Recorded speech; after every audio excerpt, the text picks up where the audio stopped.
Hello, everybody, and thank you for tuning into the Liberty Report. With us today is Daniel McAdams, our co-host. Daniel, good to see you today. Good morning, Dr. Paul. How are you this morning? Doing well. Yeah. Trying to straighten that mess out in Ukraine. Yeah, They're still not listening, Yeah. but a few Americans are listening to somebody. Yeah. Maybe not us, but they're listening to somebody. And the numbers of people who think or totally ignore it. I don't think anybody got excited one day and got up and say, you know, we haven't had a war for a while. Yeah. Why don't we get our congressman to vote to spend $1 trillion over in Ukraine? Yeah. But anyway, more people are waking up. It's always slow. It's a shame how they get excited and go along with it, and the war starts, and then it's hard to stop them. But I think they're moving that direction. So we have a little bit of good news there. But the bad news we're going to start off with: update: three U.S. raties. $2 billion more aid to Ukraine in the longer range missiles. You know who they might be looking at? They might be looking eastward. You know? And maybe they may use them, and maybe if they don't use them, maybe somebody else will and say they did. So it's so dangerous, but it never phases them because the decision making is people who can't be objective because they usually have dollar signs in front of them, like medical people being objective about vaccines if they're making billions of dollars of it. But anyway, that process is going, and they're still sending more money, and I guess they're going to wait until they totally run out of it.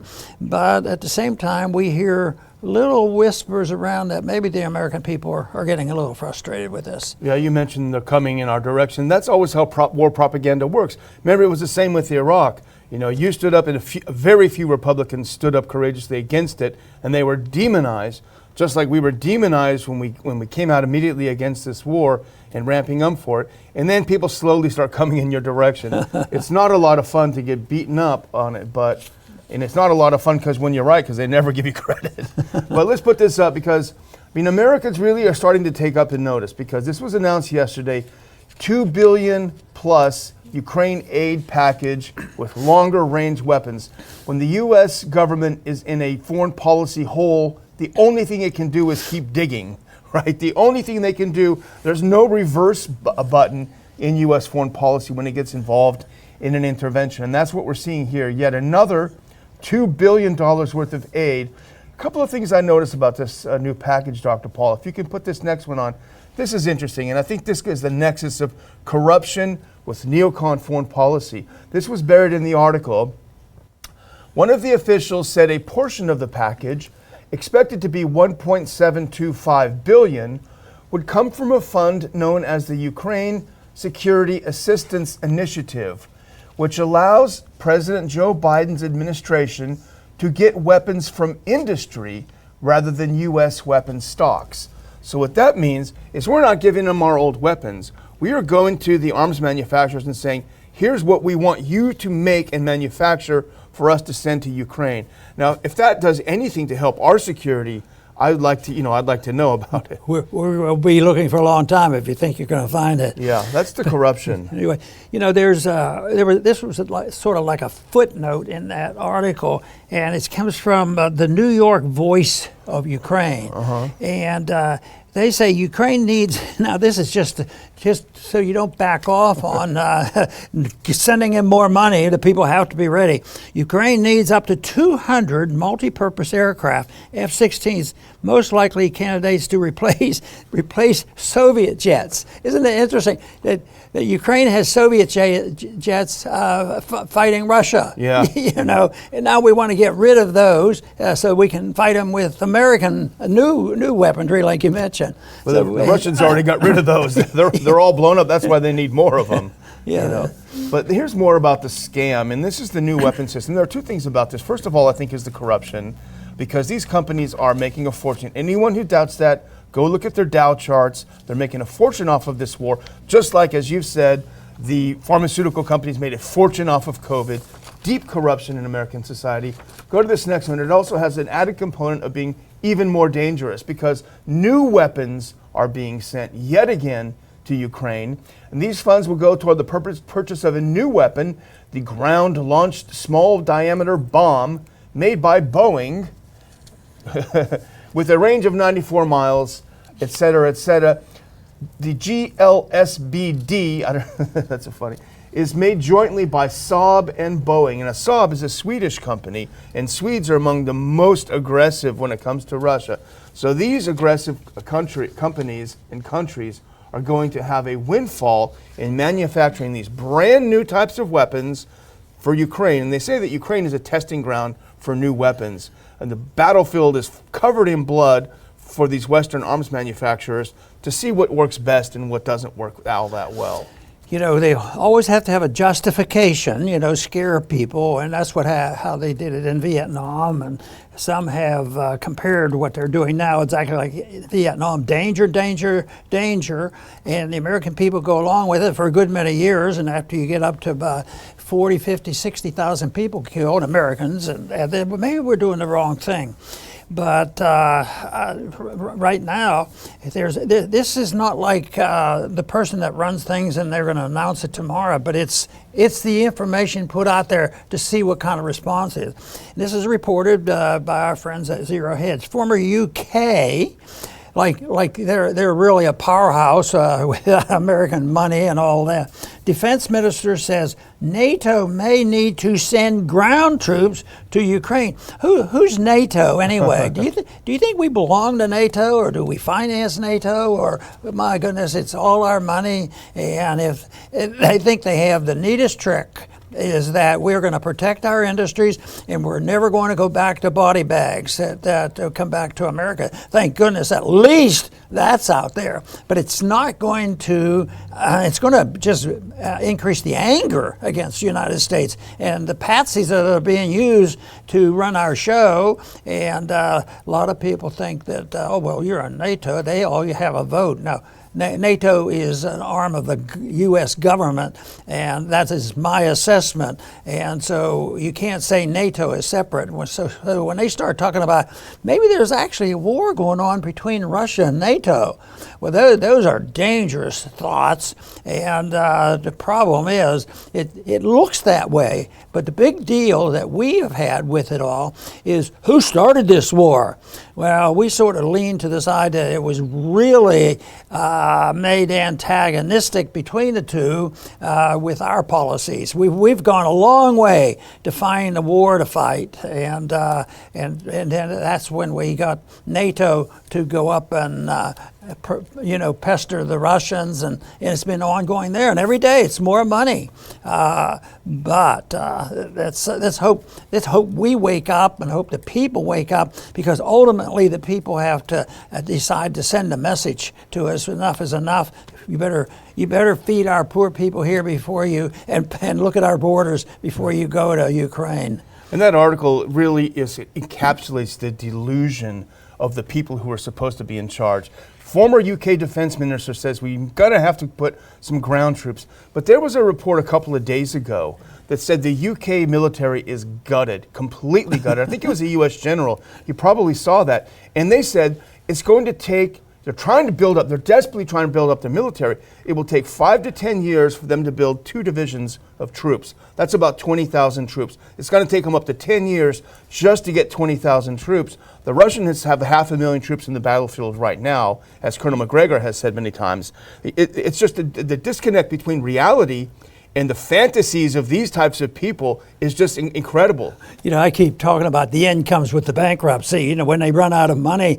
And I keep, I think, visualizing and at least let people think, well, maybe not tomorrow, but next week or two. But this gives you the indication. I mean, getting this type of information from McGregor, this tells you that it's already apparent there.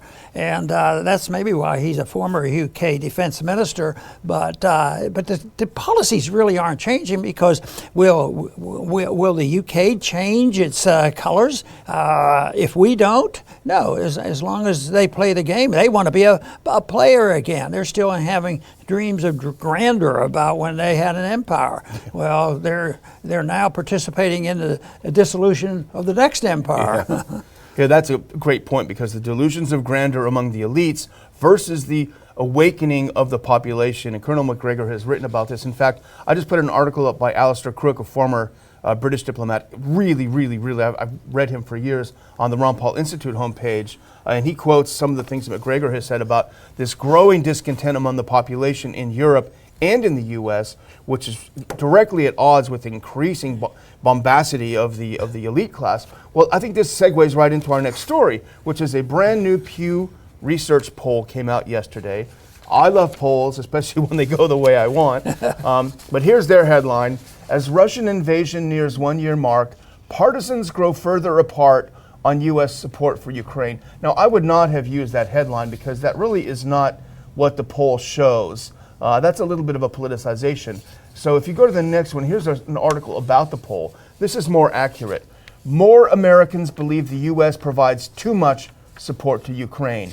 A growing portion of Americans think the U.S. is giving too much support to Ukraine as the Biden administration and other Western allies have taken steps to escalate their backing. And here, let's look at the chart, because that's where all the truth is in the chart. Now, they want to make it look partisan, and I would agree that Republicans are more dramatically turning against the war. Back in March of 22, only 9% thought we were doing too much. That number is up to 40%. Almost half the Republicans think we're doing too much, and only 17% of Republicans believe we're not doing enough. But if you look at the Democrats, they have tripled in the percentage of Democrats who think we're doing too much. And they still only have 23%, a small minority of Democrats who think we're not doing enough. So we are seeing a real shift in American public opinion against this war.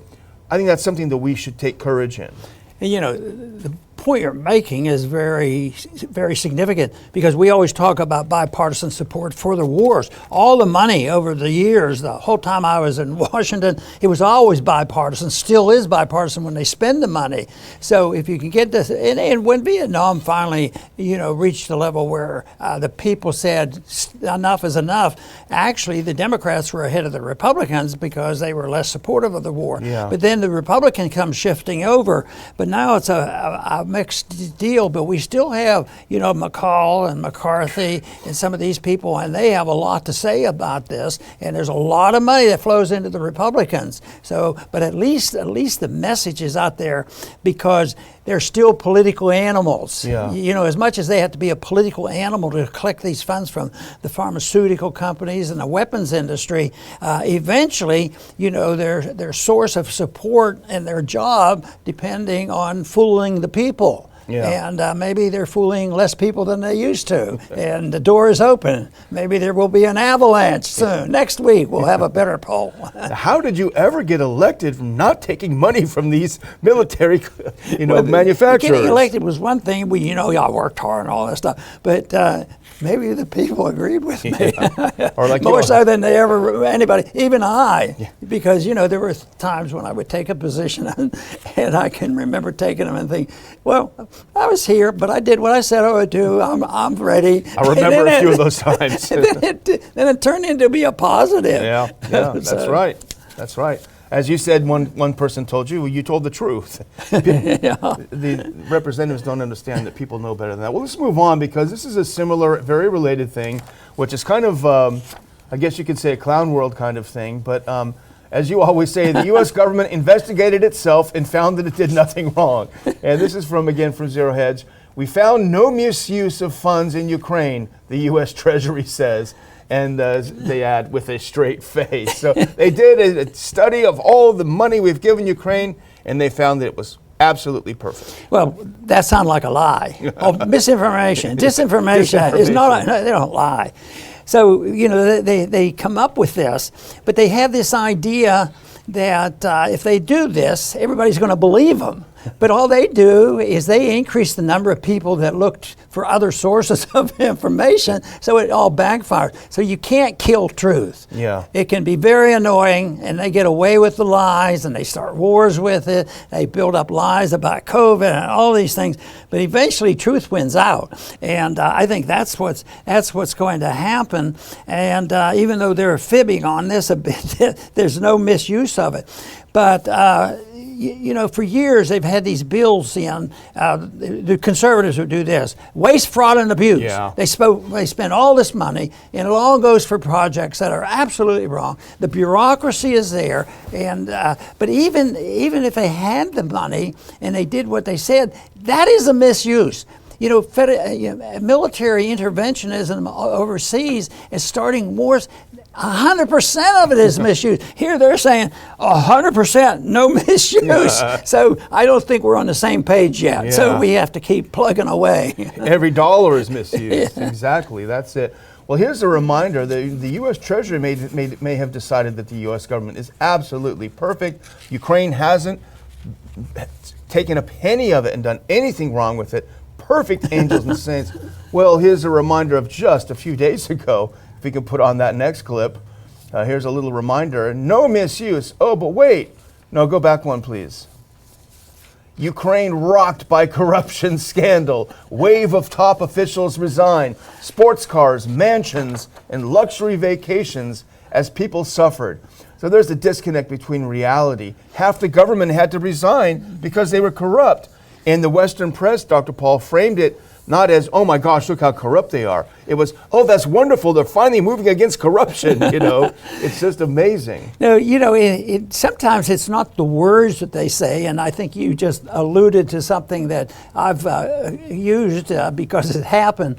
That after a lecture that I had given, that some young people came up and they were very interested and they really liked what I was saying, and they praised me because they were very interested in the Constitution and they were sincere. I really believed it. So I said, yes, but didn't the other candidate say the same thing? I heard so-and-so, say that, oh, we need to, protect our Constitution. We need to fight for our freedoms and all this. I said, why?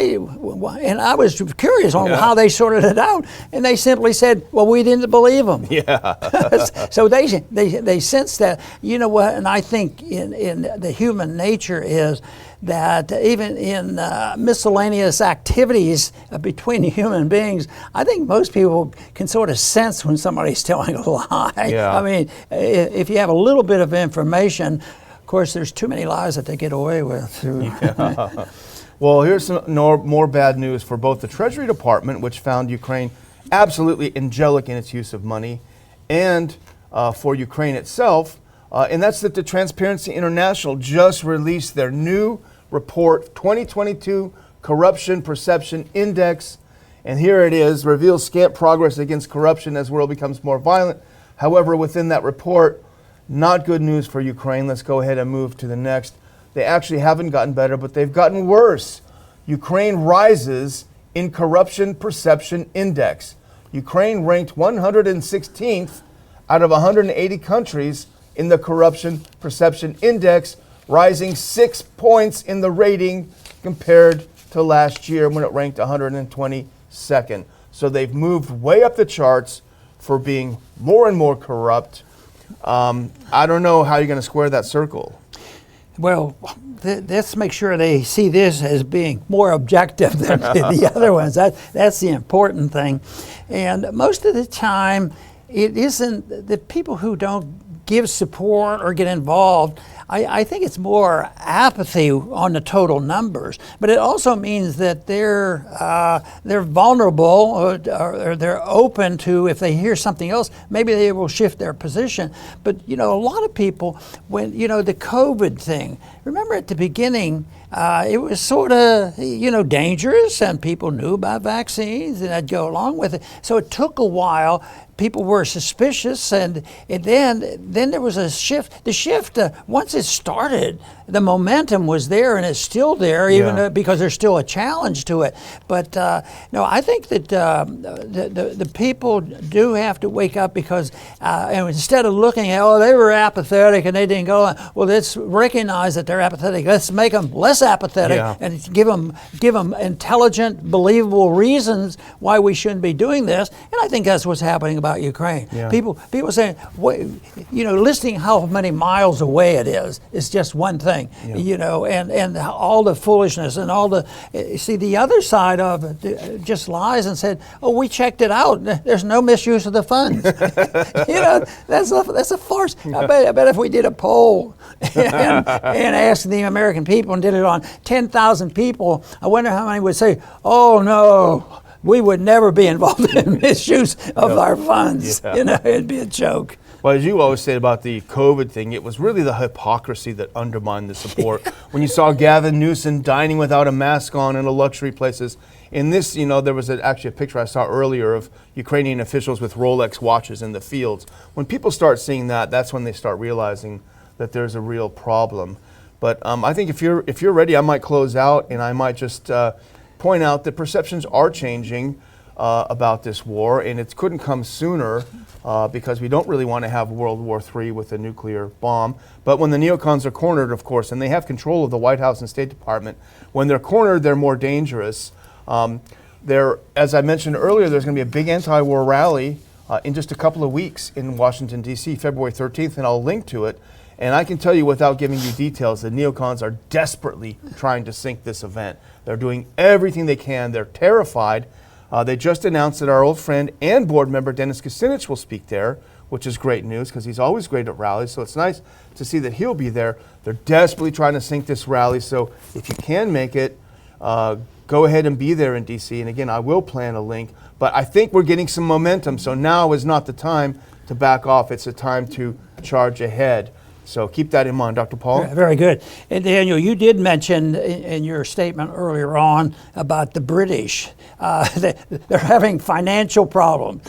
And if you think about their long-term history, they did have a big empire. And as far as size goes and control of the world, they were one of the biggest, if not the biggest. And but it was a financial thing. The wars came, and they spread themselves too thinly around the world and finally do it. So they're now, sort of in a daydream because we keep dealing with them, and we sort of treat them so they don't get upset and lose confidence. We let them go, you can come along and send us a couple tanks. You can be a participant, but oh yeah, I know you're short change, so here's the money. We'll buy the tanks for you. But we have to have this perception. So that goes on, but eventually it changes. And it changes, for economic reasons. A lot of people talk about economics over here and foreign policies over here, and I insist they're all one and the same.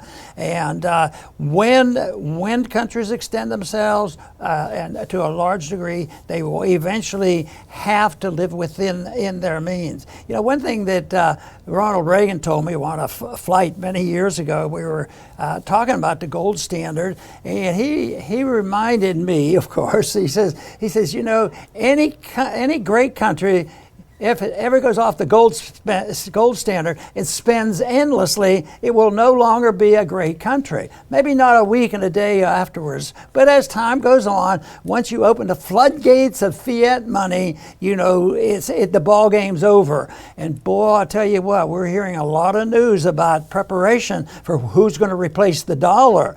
And there's people vying for this.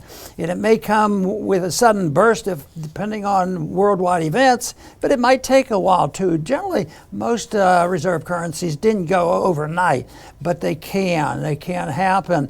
But I don't think we have to say, well, maybe we should, maybe it won't hurt us this time. Maybe we can have our empire and it won't have this effect. No, it always has it. The big question is when will people recognize what is happening and that we can't maintain it? And I said, when the price of food goes up and and your wallet is empty and there are people in the streets, then you start better thinking about not only a sound economic policy, sound monetary policy, and come around to thinking, Yes, the founders were work. We ought to mind our own business and have a non-interventionist foreign policy and not get into these alliances around the world unnecessarily pretending that we can tell people how to live. So a libertarian society, we don't tell individuals how to live, as long as they don't hurt people and steal their stuff, and personal habits and all should be unregulated.